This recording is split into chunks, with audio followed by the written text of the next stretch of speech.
let's get into the microtone guitars then. And as a sort of segue into that, something that I've been saying for the past few years, because like, I don't know if you know, but I sort of like, after college, I took a break from guitar, and it was mostly because I wanted to investigate computer music a lot more. But I was going around saying like, oh yeah, guitar's a stupid instrument. I don't play it because it's poorly tuned. And that's an audacious thing to say, but like, I feel like I'm right. And so am I right or wrong that the guitar is a poorly tuned instrument? And are you coming to save the day with this problem? Well, you're absolutely right. And not only is it poorly tuned, but it's poorly conceived in just about every other way you can possibly imagine. And this is something Thank that comes God. up in my teaching. Almost every lesson that I give to my students, at some point in the lesson, as we're discussing something they're dealing with, like chord voicings or, virtually anything, at some point in the lesson, it comes up where I have to say, yeah, this is really weird just because the guitar is a stupid instrument. It's a completely ridiculously designed thing. And, right? I mean, as a guitar, how stupid is it that all the strings are tuned in perfect fourths, and yet there's one major third, but it is not even symmetrical. Like they put the major third offset between the third and second strings. It's utterly ridiculous. So guitar players have to go through all of these like mental gymnastics, even in terms of what a basic interval looks like, right? It's the shape of a perfect fifth gear, but if it's between those two strings, it's a different piece of geometry that lays onto the fingerboard. It's utterly ridiculous.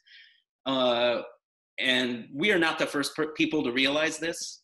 Even back in the 16th century, in Spain, there was a sort of relative of the lute called the vihuela. It was tuned just like the lute, played just like the lute, but it actually had a kind of hourglass body shape like a guitar instead of a pear shape like the lute.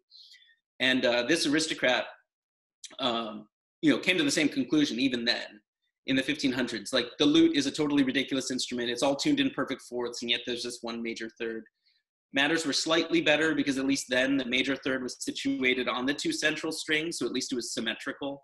But even then, you still have the same issues about intervals being different shapes. So he wrote this whole treatise, this whole thick tome, which was his attempt to perfect the vihuela.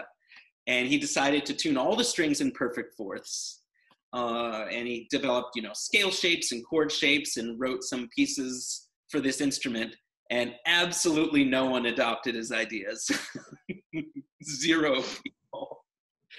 He was able to do it because he was an aristocrat and independently wealthy, probably by subjugating his serfs and stuff.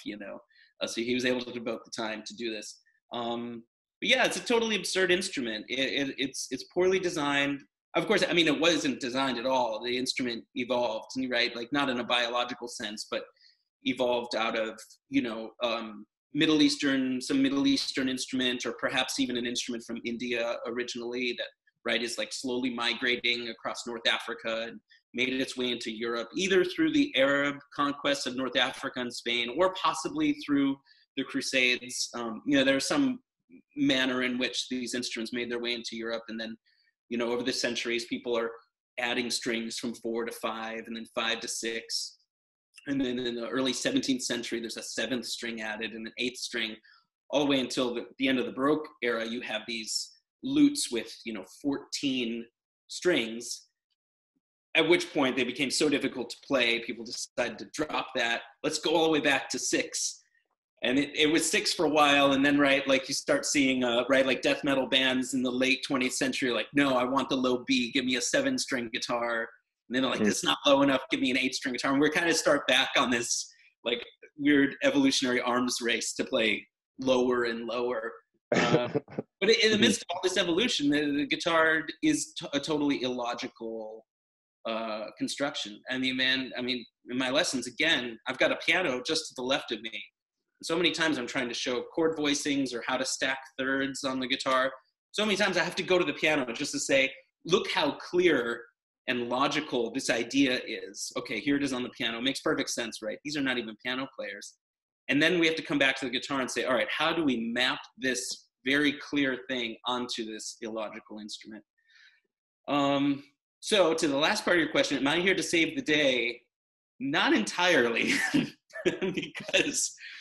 because I'm aware of that mistake that the 16th century Spanish aristocrat made And I know that if I come along and say, I've made a perfect guitar, you all have to forget what a minor 7 flat 5 chord shape is like and learn all new chord shapes and all new scale shapes. I know that that will never work, because there is this kind of cultural inertia to the way people play an instrument. And no single person, I think, is really going to upend that kind of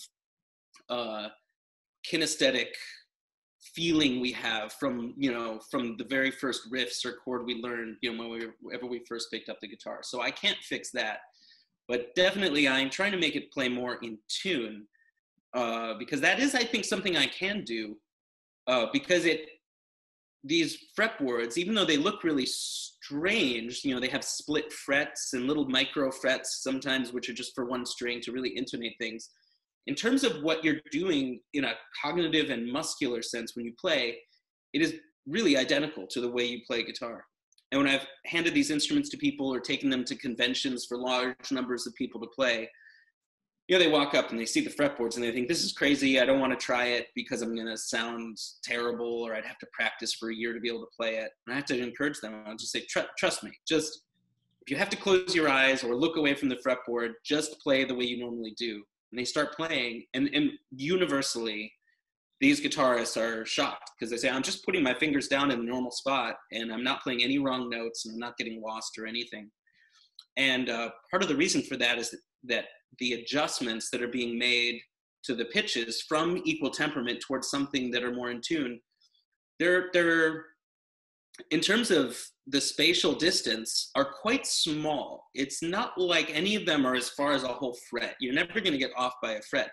But acoustically, that small adjustment leads to like really significant improvements in terms of the harmonicity of the harmonic series coming from a bass string, and how an upper, fretted note might intersect with that harmonic arrangement.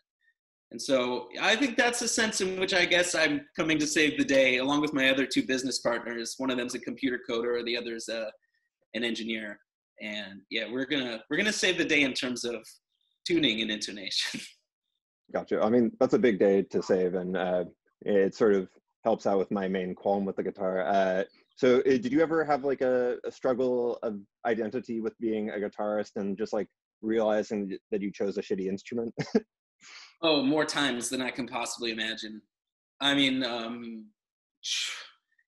hundreds of examples of me becoming obsessed with a particular piece of music, whether it was for another instrument, or whether it was like some digitally composed things, computer music or something, and wanting to play that, because that's always been part of my identity as a guitarist, and even why I started playing guitar. I mean, I heard something, and I wanted to play it myself. I mean, it's something that probably anybody who plays an instrument, at some point had that experience. And so in the process of transcribing or learning something, I could get the notes, but losing whatever unique timbral quality it was, whether it was of a bowed string like a violin, or a particular digitally created waveform, and just feeling like, I can't get that thing that, I've often felt very frustrated at the kind of just the limitations of the guitar.